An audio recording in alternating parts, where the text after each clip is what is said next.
औज़ुबिल्लाहि मिनश्शैतानिर्रजीम बिस्मिल्लाहिर्रहमानिर्रहीम। अस्सलाम वालेकुम जी, मैं हूँ doctor Hina Masood, dental surgeon, और मैं यहाँ पे अपने क्लिनिक हिना डेंटल क्लिनिक पे एज ए डेंटिस्ट्री की खिदमत से अंजाम दे रही हूँ। और आजकल जिस टॉपिक पे मैं यहाँ वॉइस ऑफ खुशाब के ज़रिए आपसे बात करना चाह रही हूँ वो ये है कि कॉमन एक बीमारी है हमारे पास, जो ज़्यादातर ये है कि मसूड़ों से खून आना और मसूड़ों में दर्द होना, दांतों में दर्द होना। हमारे पास जितने भी लोग इस वक्त यहाँ पे पेशेंट जो कंप्लेन के साथ आ रहे हैं वो ज़्यादातर इसी वजह से आते हैं कि मसूड़ों से खून बहुत ज़्यादा आता है। मसूड़ों से खून की वजह क्या है? मसूड़ों से खून की सबसे बड़ी वजह है अच्छा ब्रश ना करना, रात को ब्रश करके ना सोना। ठीक है, आपको चाहिए कि आप अपने बच्चों को, सब बड़े घर में बड़े बच्चे बुज़ुर्ग, रात को ब्रश करके सोएं तो आपके दांतों में कीड़ा लगने की टेंडेंसी भी कम हो जाएगी और रात के ब्रश से आपके मसूड़े भी बहुत हेल्दी और स्ट्रॉन्ग हो जाएंगे। हमारे पास ज़िला खुशाब में 80% जो पेशेंट आता है वो जिंजवाइटिस, जिसको कहते हैं हम आमतौर पर कि मांसखोरे की बीमारी है, उसके कंप्लेन के साथ आता है और इसका ट्रीटमेंट कराते हैं। गो के इसका ट्रीटमेंट थोड़ा एक्सपेंसिव भी होता है। कई पेशेंट ऐसे हैं जो अफोर्ड भी नहीं कर पाते, और जो पेशेंट अफोर्ड नहीं कर पाते उनके लिए ये एक बहुत बड़ा मैसेज है कि आप ब्रश रात का शुरू करें, अच्छी ब्रशिंग टेक्निक यूज़ करें और अच्छी ब्रश टेक्निक के साथ आपने अपने मसूड़ों की सफाई करनी है। अगर आपका रात का ब्रश डेली बेसिस पे करना शुरू करते हैं, आपको विद इन 15 डेज़ 20 डेज़ आपको उसका बहुत अच्छा रिजल्ट आना शुरू हो जाएगा।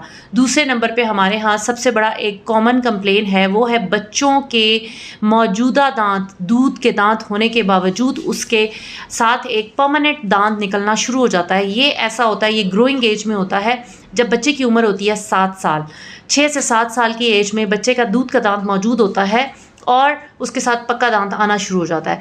हम यहाँ पे माँ बाप को, कई लोगों को इस बात के बारे में कोई एजुकेशन नहीं है कि क्या किया जाए। वो वेट करते हैं कि हमें दूध का दांत खुद ब खुद, जैसे पहले गिर जाता था जी, ऐसे ही गिर जाएगा।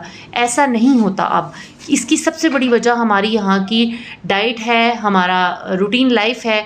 मतलब बच्चों की डाइट ऐसी है इस वक्त कि बर्गर, शवारमे, पिज़्ज़े ये इस्तेमाल करने की वजह से हम बच्चों को सख्त चीज़ें नहीं, हमारे बच्चे ज़्यादातर यूज़ कर रहे हैं इस दौर में ना, जिसकी वजह से ये होता है कि उनके जो दांत होते हैं दूध के, वो गिरते नहीं हैं, उनकी रूट रिजॉर्प्शन नहीं होती।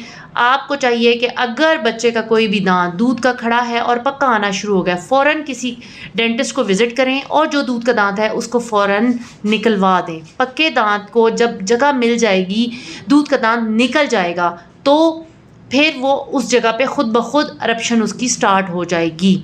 अगर ये किया जाए तो इससे आप एक बच्चा जब टीन एज में जाएगा तो आप एक बहुत बड़े मसले से बच जाएंगे, और वो होता है ब्रेसेस का मसला, टेढ़ेपन, दांतों के टेढ़ेपन का मसला। हमारे पास टीन एज में जितने भी बच्चे आते हैं, स्पेशली लड़कियां जो आती हैं, वो इस मसले का बहुत बड़ा शिकार होती हैं।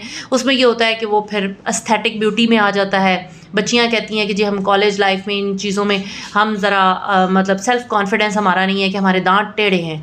उनके टेढ़ेपन की जब हम हिस्ट्री लेते हैं तो हमें पता चलता है कि बचपन में दूध के दांत नहीं गिरे थे, वो डिले शेडिंग हुई, गिरे लेट, उगना जल्दी शुरू हो गए, माँ बाप ने तवज्जो नहीं दी, वो उसके लेट गिरने की वजह से बच्चों के दांत टेढ़ेपन का शिकार हो जाते हैं। तो काइंडली आप अपने बच्चों की तरफ ज़रूर तवज्जो दें, और अपने मसूड़ों के लिहाज से भी जो आपको जिस तरह के भी सवालात या कोई बात आपको हमारी इस चैनल के थ्रू समझ ना आई हो, तो आप इस चैनल को सब्सक्राइब भी करें, और इसके नीचे कमेंट में आप जो भी क्वेश्चन लिखना चाहते हैं हम उसका दोबारा हाजिर होकर आपको ज़रूर जवाब देंगे।